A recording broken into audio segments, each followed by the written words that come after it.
I'm going to walk through how I built a parametric U-lock holder for an electric scooter using Rhino and Grasshopper. Who am I?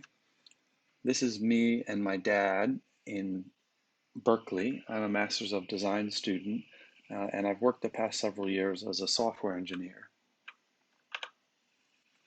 I have an electric scooter, which I love, but the bike U-lock that I got for it is challenging to carry when I ride the scooter.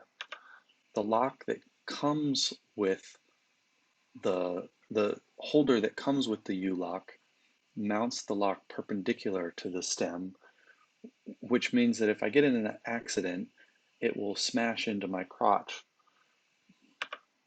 What I'd like to be able to do is mount the U-lock tangential to the scooter stem, like shown.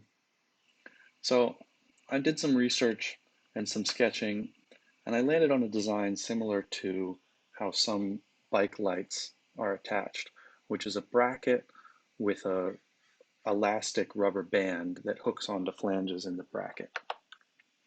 First I modeled it in Rhino. This is the model here.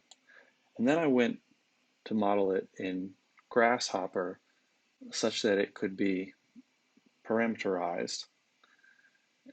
Some of the input parameters here are the bracket height, which you can see adjusting here, and the scooter stem radius so that it could fit different size scooters.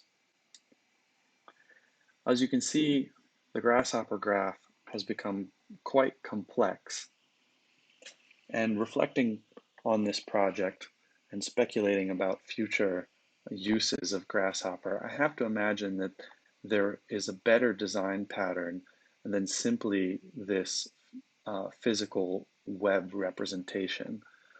What I'd like to try is to see if I can model in Rhino all of the things that don't need to be parameterized and only parameterize and store in Grasshopper those aspects of the part that I want to change.